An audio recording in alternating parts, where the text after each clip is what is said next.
Ko gaidat?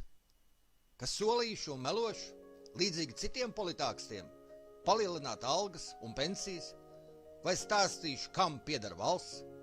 Mēs jau tāpat zinām, ka mēs, Sērpimās aitas, šiem pašiem ākstiem un to saimniekiem arī piederam, kā dzimtļauds. Pie tam pēc mātes valodas nešķirojot.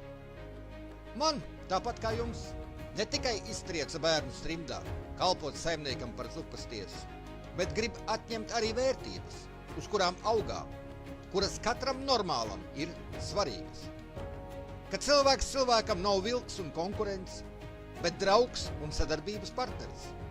Ka galvenais dzīvē ir ģimene un mīļotais darbs. Jā, mīļotais darbs, nemīļotā alga, par kuru, kā izrādās, lepnumu par dzimteni nenopirkt.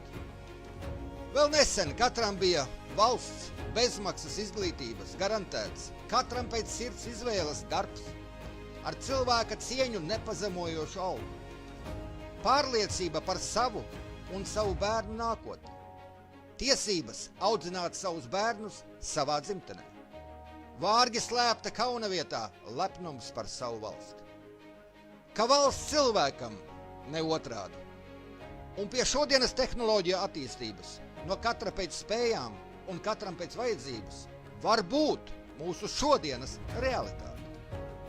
Bet mūsu bērnus debilizē, stāstot, ka vairs neesam inženieru, izgudrotāju, rakstnieku, zemnieku, jūrnieku, bet gan dziedātāju, dejotāju un menedžeru tautu. Ar ko tas beidzās indiāņiem un aborigēniem, nevienam nav noslēpums.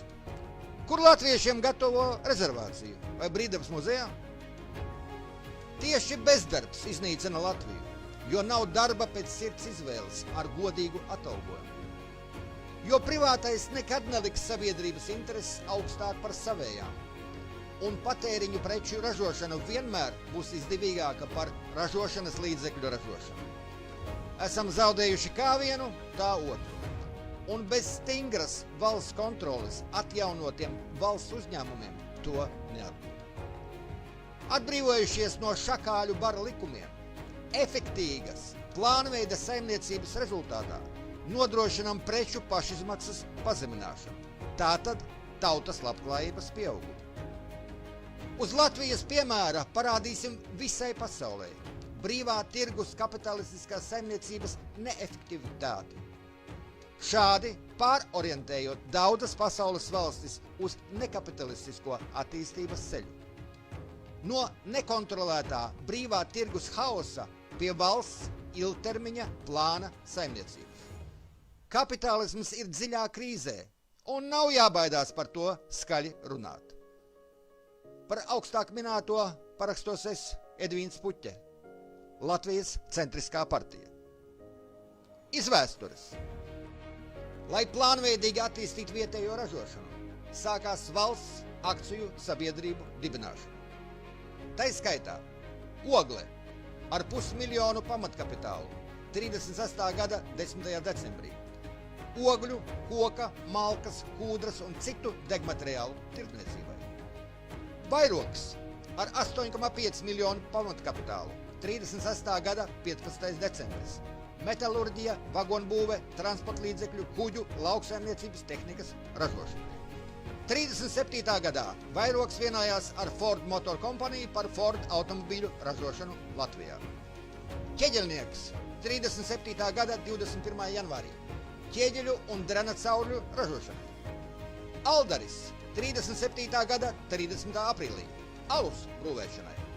Degviela ar 4 miljonu pamatkapitālu 37. gada 29. jūnijā. Degvielas iegādēji, pārstrādei un tirdzniecībai. Latvijas koks 37. gada 17. septembrī. Koku materiālu ieguvēji, pārstrādei un pārdošanai. Kūdra ar 3,5 miljonu pamatkapitālu 38. gada 3. martā.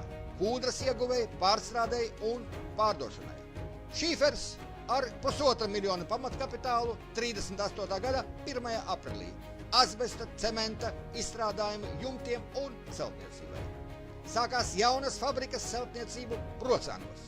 Tosmāre ar 4 miljonu pamatkapitālu 38. gada 22. jūnijā.